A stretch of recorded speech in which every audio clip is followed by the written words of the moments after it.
En ce moment, il se passe quelque chose de fascinant en Égypte. Le pays est en train de jouer sur deux tableaux très différents en même temps. D'un côté, on a une crise diplomatique explosive et de l'autre, une découverte qui pourrait bien redessiner son avenir économique.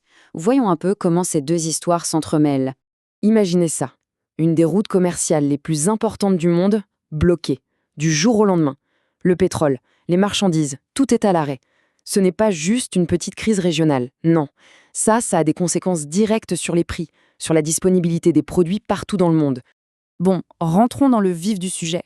Tout se passe ici, dans le détroit d'Ormuz.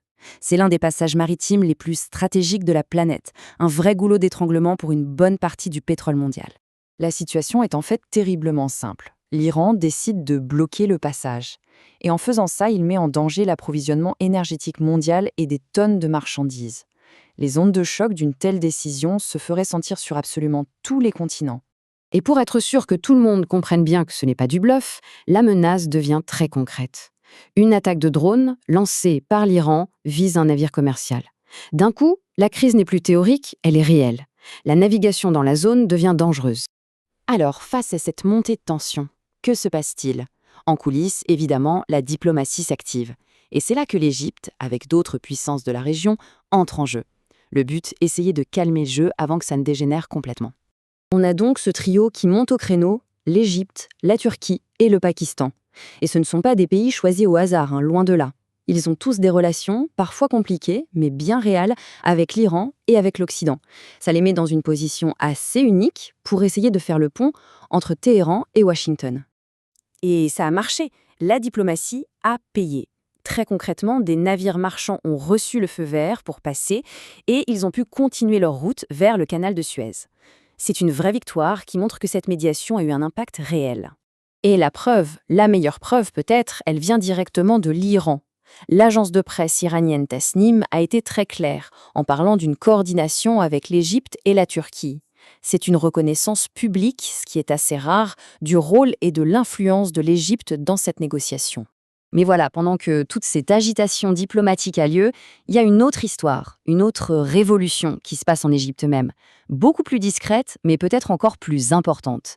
Une révolution énergétique qui pourrait bien, à terme, renforcer encore plus son poids diplomatique. Regardez-moi ce chiffre. Ça donne le vertige, 2000 milliards de pieds cubes de gaz. C'est la taille de la nouvelle découverte qui vient d'être annoncée par le gouvernement égyptien et le géant italien de l'énergie, Eni. C'est une quantité d'énergie absolument colossale. Alors pour mettre ça en perspective, cette nouvelle découverte qui s'appelle Denis West 1, elle se classe directement dans le top 3 des plus grands gisements du pays. Elle vient s'ajouter à des géants déjà bien connus comme Zohr et Nargis. C'est un énorme coup de pouce pour la sécurité énergétique de l'Égypte. Et attention, Denis West 1, ce n'est que la partie émergée de l'iceberg. En réalité, c'est une vraie vague de bonnes nouvelles. Les géants du secteur comme BP, ExxonMobil, Apache ou encore Gupco, la Gulf of Suez Petroleum Company, annoncent tous des succès. Que ce soit en Méditerranée ou dans le désert occidental, ça bouge partout. Alors, la question qu'on peut se poser, c'est est-ce que c'est juste un coup de bol ou est-ce qu'il y a une vraie stratégie derrière tout ça? Et surtout, comment est-ce que ces découvertes vont se traduire en bénéfices concrets pour le pays? Eh bien oui, il y a bel et bien un plan d'action. En fait, le plan du gouvernement est assez direct et on peut même dire agressif. D'abord, restaurer la confiance. On règle toutes les vieilles dettes avec les partenaires étrangers. Ensuite, on attire de nouveaux investissements avec des politiques plus avantageuses. Et enfin, on passe à la vitesse supérieure, on accélère massivement le forage pour que ces découvertes se transforment vite en production. Et les résultats, ils sont concrets, on peut les chiffrer. En à peine 6 mois, la production a fait un bond.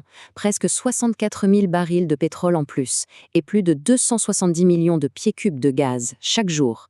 C'est vraiment une augmentation spectaculaire en si peu de temps. Et le voilà, le chiffre qui met tout le monde d'accord. Tout ça, ça se traduit par une économie de 3 milliards de dollars par an sur la facture énergétique. C'est de l'argent qui, avant, partait à l'étranger et qui maintenant peut être réinvesti dans l'économie égyptienne. On assiste donc à l'émergence d'une Égypte plus forte, et ce, sur deux fronts en même temps. D'un côté, un acteur diplomatique qui prouve qu'il est indispensable. De l'autre, une future puissance énergétique. La grande question maintenant, c'est de savoir comment le Caire va utiliser ce double atout, son influence et sa richesse, pour redéfinir sa place au Moyen-Orient et au-delà.